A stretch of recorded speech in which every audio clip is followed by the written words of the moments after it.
Many people in our society wonder how they can save the world. We trust in the law to eliminate evil from the world. Some envision a special serum that prevents evil for those who take it. And some even wait around for a superhero to fly in and save the world for them. But in reality, these guys aren't saving the world. To save the world, we have to take control. We must focus on each individual's role. And I'm not talking about my role or your role. I'm talking about his role. Yes, that's right, I'm saying that a baby will save the world.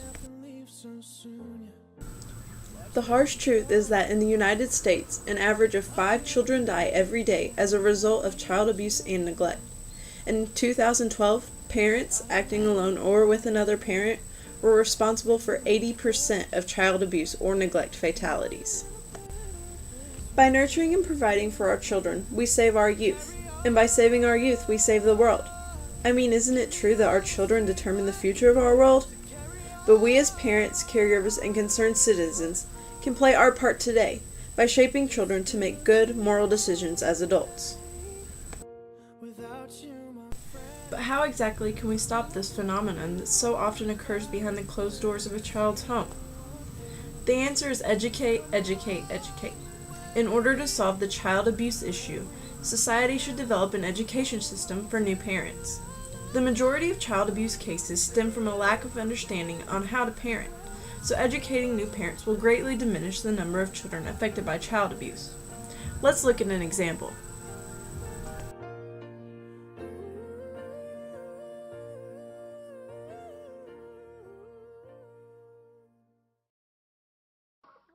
Alea Noel was born August 8, 2012. She was a preemie. We had gotten in a car accident, and it caused her to stop growing. They induced me. Her mom, Mackenzie, was still in high school when she gave birth. It was extremely tough. I mean, she was 17. Alea's father, Barry Williams, was 20. It was not a relationship Mackenzie's parents ever approved of. We didn't like anything about the relationship. I never trusted him. But Mackenzie was devoted to Alea. Yeah, she's a fighter. Strong. And at first, Williams appeared to be a devoted father. For a while, it was perfect. But soon, that perfect picture began to fade. We now know how totally controlling and isolating he was making Mackenzie. Williams began to demand his newborn daughter stay with him overnight. I would beg to keep the baby, and she would always say, I need to ask him. And the answer would be no. And I could only think about how many other teen parents, like teen dads, didn't want anything to do with their kids, and he was literally arguing with me over spending time with her. Mackenzie increasingly gave in, making sure she was there at night when Alea fell asleep and in the morning when she woke up. But on February 26 last year, her daughter would never open her eyes again. She was, making noises and moving, but I just couldn't get her to wake up. I asked him, what happened? Did something happen? And he said, she's just sleeping, nothing's wrong. So I called my parents. I knew. I knew something terrible had happened. Alea was rushed to Hardin Memorial Hospital. Mackenzie's father, who is an OBGYN, was in a nearby operating room. As Alea struggled, Dr. Nethers arrived to find an awful picture emerging in the CAT scan. As soon as the images started flashing up on the screen, I knew. Baby Alea was transported to Kozer Children's, breathing only with the help of machines. Basically, at that point, she was dead. And the cause was as clear as that CAT scan picture. This is the most classic case of shaken baby pathology that probably exists. He shook her to death. You've seen the pictures. She laughed. She smiled. She never cried. But under her smile, Alea's happiness hid an awful truth. At the hospital, we found out that she had other injuries. She had old healing fractures. Alea had been abused many times before. The signs weren't there, and I looked all the time. I looked all the time. And that's part of what was so gut-wrenching and hard for me. Alea took her last breath on February 27, 2013. There's always going to be that part of you that feels like there was something you could have or should have done. I'm sorry. Alea Noel was just 6 months old when her family was forced to say goodbye. It's not fair. It shouldn't have to happen. It didn't have to happen. That's what makes it so hard.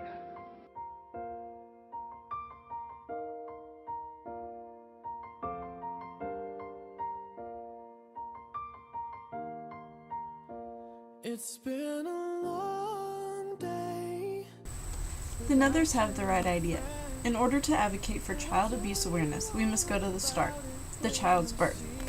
My parent education classes would mainly be taught in hospitals following the birth of a child. These classes would focus on two main goals: increasing empathy so parents can understand their children's feelings, and eliminating unfavorable dispositions to prevent bad actions from ever happening. Paul Bloom defines two terms associated with good: empathy and compassion. He says, there is a big difference between caring about a person, compassion, and putting yourself in the person's shoes, empathy. A parent who is compassionate will care about their child's feelings and well-being. A parent who is empathetic will understand and even feel the emotions that their child expresses. Increased empathy causes parents to be more emotionally discontent with performing or witnessing abusive behavior towards their children. Abusive parents must possess an internal disposition to behave in a callous way towards their children. Targeting abusive dispositions within parents and instilling positive characteristics, such as empathy, would be an integral part in eliminating the core cause of child abuse. According to the equation produced by James Gold, removing evil dispositions would eradicate abusive behaviors, no matter the environmental factors or parents' level of impulsivity.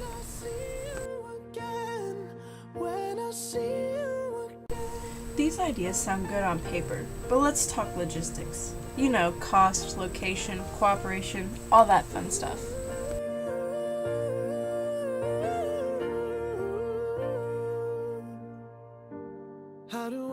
The cost of this education system could easily be incorporated into tax dollars, but people get a little touchy when you talk about raising their taxes. And this program wouldn't be a benefit to everyone, really, just those raising children. A better idea may be to include the price of the class in a family's hospital bill, or ask for them to pay for the class out of pocket. So let the light guide your way. Yeah. To prevent unnecessary costs, these classes would be held in public locations that have already been established. As I have mentioned, the hospital is a great location to hold classes since parents will already be there following their child's birth. But the classes could be held in other public buildings like churches or schools for parents who choose home births or decide later to take the class. Without you, my friend, and I'll tell you all about it when I see you. Finally, we must talk about cooperation. These parenting classes could not be required to have and raise kids. It's just too easy to get around. However, we can require parents to complete this class in order to receive their child's Social Security card. Like the classes, Social Security cards are not required by law.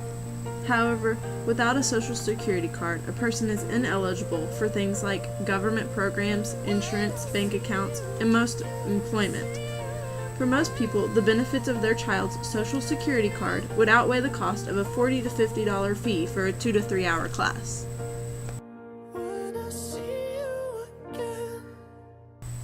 Should parents decide not to take the class and are denied a Social Security card for their child, the child will be eligible to apply for their own Social Security card at an appropriate age. Educating our parents will save our children and end cycles of abuse. Our children will be given more opportunities and have a solid foundation to promote good moral choices. These opportunities and choices will lead our children to save the world.